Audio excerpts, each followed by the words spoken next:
Welcome to the Business Spotlight series. I am Everardo Recendiz, known around here as Coach Ever.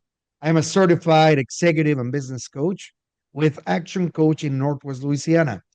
Today, I have Ashton Hilliard with Build the Way AI as my guest, and we're going to be talking about this business of his, the journey to business ownership, challenges, best practices, and to share a peek into what it really is like to start and build and operate a business like this. If this is your first time on the channel, please be sure to like and subscribe to get notifications when we drop new conversations just like this one. So, without further ado, Ashton, welcome and thank you for being here today. Oh, thank you, Coach. I appreciate you. We're excited to be here. Thank you for having me.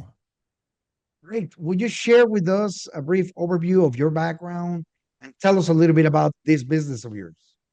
Yeah, my name is Ashton Hilliard, co-founder and CEO of Build Away Inc. We're based out of New Orleans, Louisiana.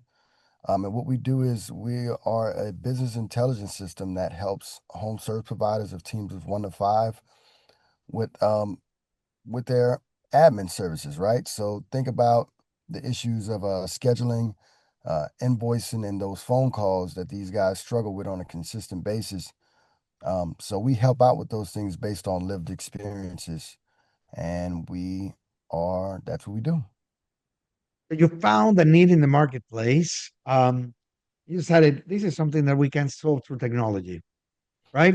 And Absolutely. I love that because it is said that the biggest contributors to the economy in America are the small businesses, and a lot of those are the 1 to 5 team member demographic, right? There's a lot of those Absolutely. service businesses, and I get it, I get it. When you're a small business, you're a plumber, you're an electrician, you're an AC guy. You know, while you're out there doing your work, the phone call may get through. You may Mhm. miss it, and that's an opportunity that just goes along, right? Right. Or, there's a change in the schedule. You're getting too much work in one place and you cannot make it to the next. How do you deal with the scheduling when it's only you or very Mhm. few people with you? Yep. Or what you mentioned before, after a very hard day of work, getting your money. You have no idea the amount of business I actually get to see that cannot progress because they simply cannot get it right. So I am with you. I think that it's a great opportunity. Tell us how you came up with this idea. Yeah. So, being from New Orleans, my father was a renowned musician in the city of New Orleans, but he was a solo entrepreneur. And one thing he would struggle with was the invoicing process and missing new business opportunity for wanting to be able to answer those phone calls when new business would call. So he would be so busy performing that he wouldn't be able to answer the call for new jobs. And then most importantly, he'd be so tired after performing that he would dread the invoicing process. Shortly after his passing, I took on a family business and I realized that I was experiencing those same issues as well. So there was a need to solve this issue, um, not only just in that space, but in space that I believed that was the most underdeserved space. And after countless hours of research and putting my team together, my co-founder, he also is a two-time homeowner. So he's had rough customer experiences with these guys because they do great work. It's just the professionalism and the business acumen that they lack. So now we came up with a software that can be able to create greater customer experiences for the end users like me and you based on having this software implemented in their daily workflows. Very good. And so set the stage for the viewers and the listeners. What does your current ownership look like? I mean, I know you mentioned you have a co-founder. Are there any other owners in the business, investors perhaps? We are currently, we do have one venture capitalist firm that is invested in us currently at the moment. We are still raising some money to invest totally back into the software. But for the co-founder, it's just me and my co-founder Josh. We've been working on this for about a year and a half now, so we've been rolling. Love it. And so tell us a little bit about your role as CEO. What do you do? What does that entail for you? Yeah. So first of all, waking up and going to sleep with this is on your mind is number one. Number two, structure and organization. Simply how do we move the needle every day? How do we get better to some capacity every day? Um, we try not to we try not to invest our time into competitors because we know exactly that if we're more customer eccentric, then competitors don't matter. How we continue to base our progress and our progression moving forward is simply off of customers. Um, but CEO entails obviously growth strategy, business development, what regions would make us the most impactful. Being that, we're both in Louisiana, the South is very minimal or open to what AI can do. I guess we have the more um, outlook of, oh, will AI replace my job? Well, no, there's a silent war I call that's going on versus the tools that can help you in your workflow versus the creation of things that can replace people. Right. I'm on the side to allow people to work a lot smoother and more efficient so we can keep these guys in the workforce. It's going to be hundreds of years before we see robots working on a roof, or I won't say hundreds of years, but I don't see it anytime in the near future. But we know that these guys are going to school and getting these accreditations so they can be able to go to work in this workforce. Excellent. Excellent. Well, as you look at your role right now, I'm sure, I'm assuming your team is small right now. Mhm. So there's a lot of hats that you wear, right? Correct. Correct. From chief executive officer to chief janitor if needed be, you do what it takes. Yes. Being a non-technical founder in this space today is an experience because now you have to learn the terminology of what means this or just adapting to what you want to build and having a sense of optimism every day. As a team, um, we take on tasks that none of us may be equipped with, but we take it on with our heads held high and we always say what's the best that can happen. So having that opportunity of optimism and that outlook just brings us closer to our goal. Very good. And so, Ashton, let's move a little bit onto what makes your business so special, right? So you're not the only um, software that is trying to solve these problem of the solopreneur, the tradesman that has technical expertise, right, Mhm. to do things. And so, why will they choose to go with your system as opposed to, I don't know, a suite of services that does all these things? Okay, and that's a great I'm question. I just kind of thinking want something like QuickBooks. I don't know if that's what they will use, but correct. So what we're now developing is something called a zero type CRM. I don't want to necessarily call it a CRM, but what we've done is now use artificial intelligence and automation to streamline the opportunities that are coming in for these guys. So we're eliminating 80 to 90% of the typing work, the manual typing work that these competitors that we do have, these legacy tools where it requires a lot of manual input. We've developed something simple enough for the guys that we're serving to now save these guys some time. We automatically generate invoices based on the information that's incoming in our software. Um, we use artificial intelligence and automation to give these guys a time gap between the job that they're working now versus the very next job, whether it's based on scheduling um, weekly or monthly or even daily. And then most importantly, we take that inbound call and we're able to derive that information to streamline and know what type of job needs to be done. So alleviating those three major things save these guys on average maybe 2 to 6 hours a day.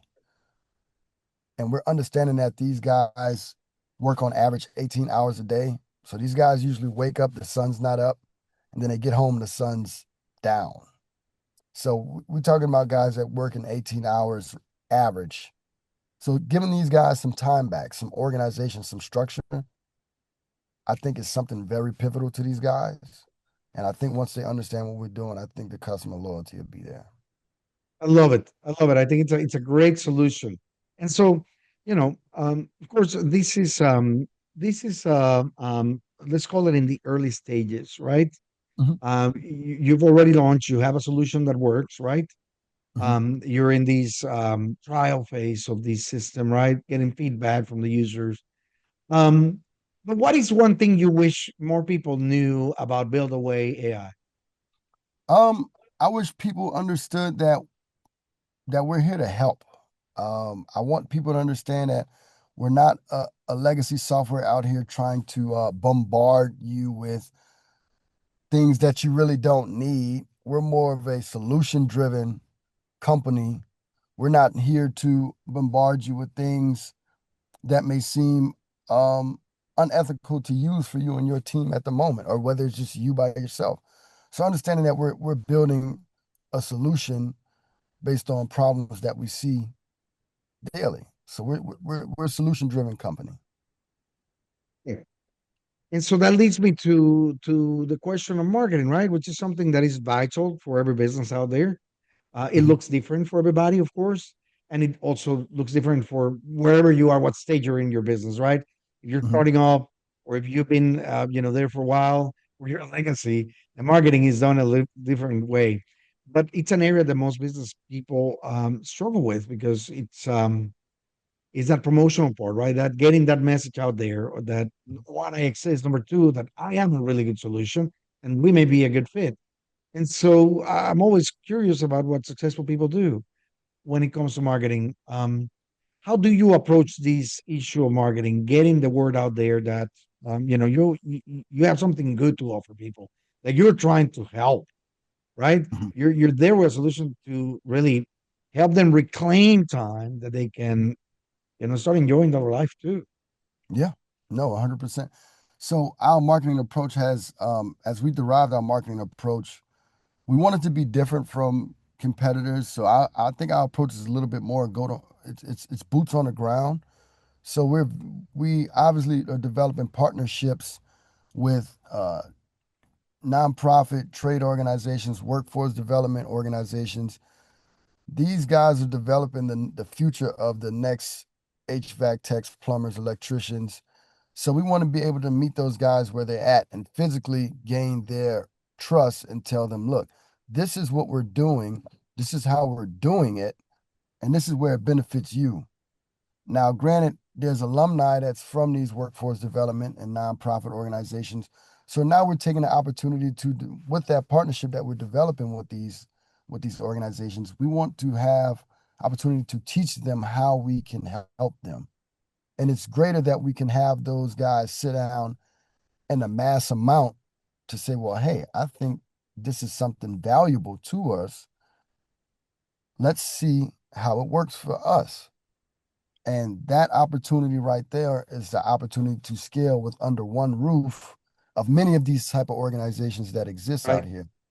So taking the go-to-market approach to be more boots on the ground and get in front of these guys to say, hey, I'm a solution-driven software building for you guys' issues. This is how it works, and this is what we're doing. Love it. I love it. I love it. And so, we spent a bunch of time already talking about the business, and sharing some of those best practices. But I'd like to take a step back and dive a little bit into that journey of yours a little bit more. Mhm. So, you chose to start this, and Mhm. it's like, you got to be crazy to start a business in America these days, right? So, why do you choose that, and what was that transition like for you? Um, I'm gonna be honest with you. I think I was at work one day, man, and I just was back when this was just an idea, and feel like I found a solution to solve this. I was at work one day, and I just thought, what's the worst that can happen, and then what's the best that can happen, right? I build something that's solution driven. I think that you know, a loyal customer base, if you build something correct for them, they may use it. It's just grit, man. My grandfather, he owned a bunch of property. My father, he also had his day job, but he was also an entrepreneur. So, I mean, it just being instilled in you, coming from a lineage of people that have conducted business or that own businesses, that stuff speaks volumes, and I think it's an opportunity to um, I take pride and honor in moving the needle forward for my family and being able to build something that can last. So I really think just grit. It takes a little heart, it takes money, it takes time and sacrifice. But if you see the value in your vision that nobody else sees, you'll be fine. Love it. Well, let me ask you these. As you look at this journey of yours, what has been perhaps the most memorable roadblock or hurdle that you were challenged with and that you were forced to overcome? It wasn't a choice, you needed to. Um, at one point in time where the idea was just a great idea and we were talking about it, me and my co-founder, we were talking and talking and talking, and we were in the process of talking to venture capitalist firms and okay, but now it's time to actually build this thing, right? So we were interviewing, we interviewed over 30 applicants that wanted to build our software for us. So constantly going to market, constantly going to work and figuring out who qualifies and who can build this was important because we are building something very, very niche and different. So finding the guy that can build this and still not only make this technical opportunity a playground for him and be open.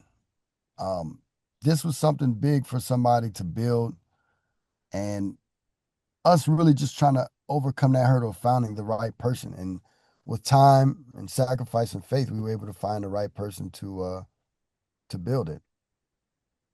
So it was really the need to make the right choice Correct. when everything that you're gonna go and do next depends on it, fingers on it. How did you come to that decision though? Um, Intuition, following your heart. I say if you're going to start a business, it's important to follow your heart. Don't make your actions and decisions off of your first mind. Don't meditate on any situations too long because it just derives a bigger what if moment. We don't want to have any regrets. Take your shot, believe in it. If that's what you feel, based on all the information that you can gather from the opportunity to make that decision, then make the decision. So intuition, following my heart, coach. That's all I can say. Love it. Well, let me then move a little bit forward and look at what comes next, right? Yeah. So, where do you see the business? What are the milestones that you have for the next 3 years? Yeah. So obviously there's been, there's this is a big this is a big industry, a $657 billion industry, right? So the opportunity is vast. Currently we've kind of minimized our it's 3 years. Now we currently right now we just focus on the next 14 months. We know that'll be the most important. We plan on onboarding at least 800 users in the next 14 months and having about 2,000 jobs has been transcribed into our software. And we plan to build off of that to now create some type of white label license to broker to private equity firms who are buying out these little to small plumbing companies or HVAC companies that they need help in implementing AI in those daily workflows. So we'll take that data that we're gathering and can find a way to go ahead and implement that into these private equity firms and smaller firms that are buying these guys out because they're having trouble. This is Oh just yeah, market research. They're having oh yeah. trouble implementing AI into their day to day, and we'll have something that'll be able to obviously hold their hand, put on some training wheels and let, guide the way, give them some type of structure on how to implement it within those realms. Excellent. Well, we certainly have covered a lot of ground in this conversation today. And for those people who are watching, I highly encourage you to save these and come back a few times for an additional watch.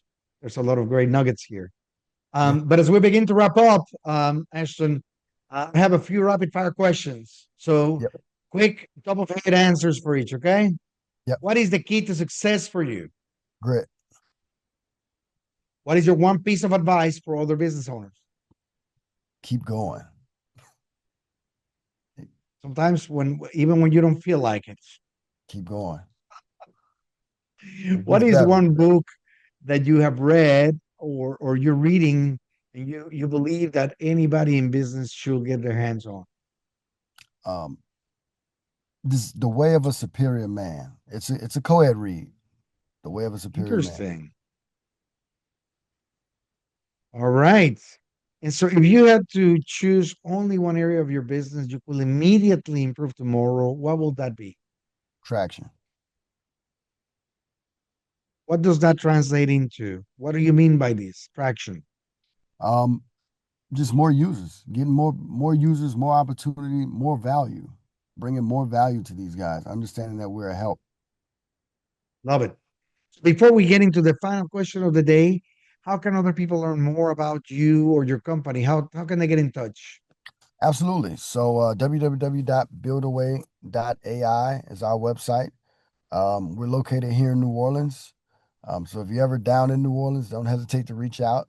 We're on LinkedIn as well at build-a-way Inc. That's where we can be visited at on LinkedIn. And yeah, that's how you can find me on LinkedIn as well, Ashton Hilliard, and also my co-founder Joshua Bartholomew on LinkedIn as well. Love it. Very good. And so, as we close today, when you start with something like these, there's something that inspires you. It may have been your history, maybe where you want to go with it, right? But as you are in the throes of it, that inspiration shifts sometimes. So my question to you is, what is it that you find that is most inspiring for you today? Um, Waking up and having something to call your own. Build Ownership. Love it. own 100%. Very good. Well, thank you so much for joining us today and sharing all these with us. Thank you to the audience for watching and sharing. You never know who you might inspire by getting them to listen to this interview. And so until next time, make it a great time. See you. See you.